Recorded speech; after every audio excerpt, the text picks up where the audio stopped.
So in this video, I'm going to go over something that was just discovered.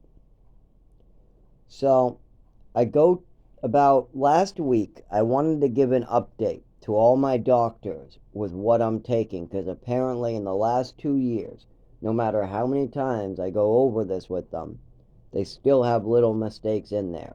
And they still try to give me like a medication that I have down as an allergy. Like they try to switch me to a film, and I'm allergic to something in the film. It causes flu-like symptoms, so it needs to be the pill, not the film. And years ago, that was known and it's been put down, and I've talked about it, but yet they still don't have it. But that wasn't the problem. Also, they had that I'm taking Tylenol, even though I don't. They had old prescriptions that I'm no longer on. They're missing new prescriptions I am on. So, anyways, I gave them an update. And on this update for the last year, off and on, I was using Flonase before this, but that was giving my heart problem a worse time at it. So I looked for the safest nasal decongestant for this mold that's affecting allergies in my nose and my throat and my lungs and my brain and my blood and my muscles. This mold, this black mold, you can't breathe it in for 7 years and expect there not to be symptoms. So I'm trying to manage it because moving out isn't an option. I can't move into my car thanks to my mother and father.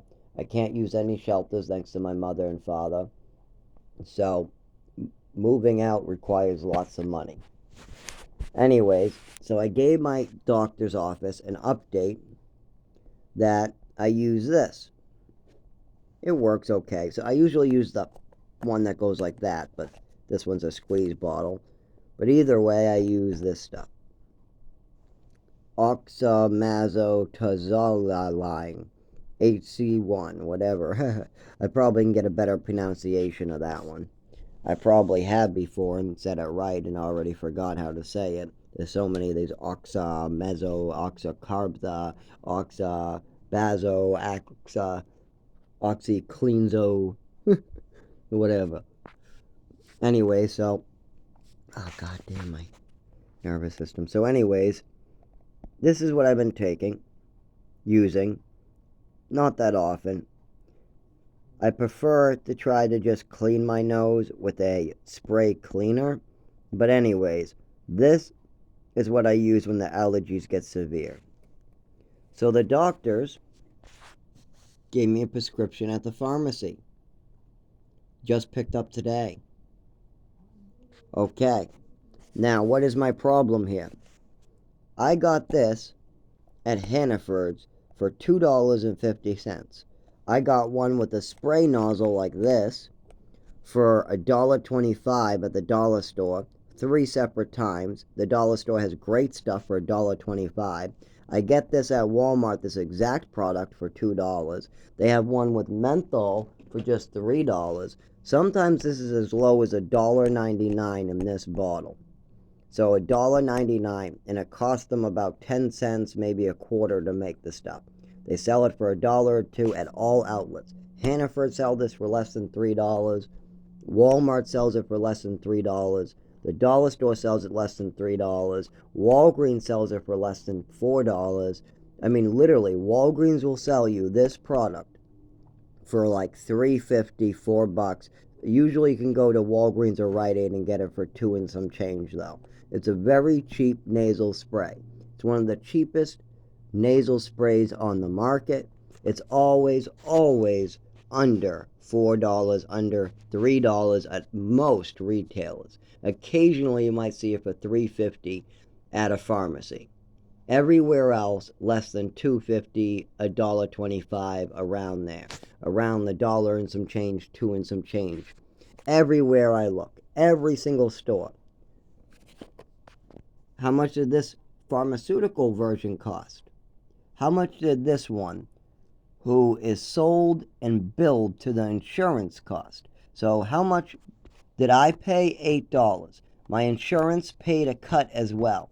So this medication that is sold on the open market on Amazon, Walmart, Hannaford's, Walgreens, and Rite Aid for about $3 or less, I had to pay $8.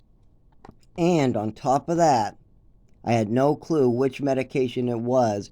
They didn't give me a heads up that they were giving me a bottle of this, so I thought it was my seizure medication because it has a similar name. Oxycarbazine is my seizure medication, generic for Triliptal. But this cost me $8 cash, and I'm sure my insurance took a big beating on this.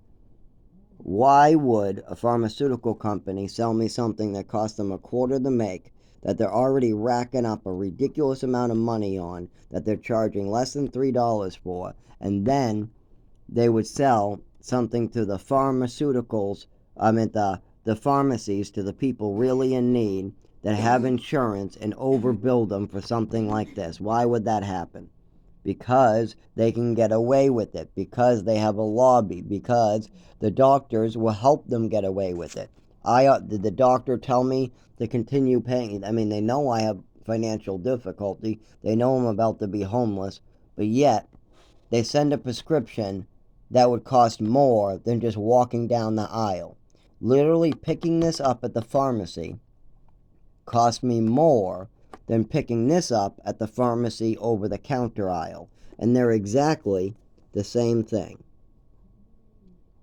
Exactly the same exact thing. But yet, same exact size, same exact everything. You know what the difference is? This one costs 3 times as much, and the insurance companies take a enormous hit on it too. My insurance company had to pay for some of it, and I had to pay $8 out of pocket for it.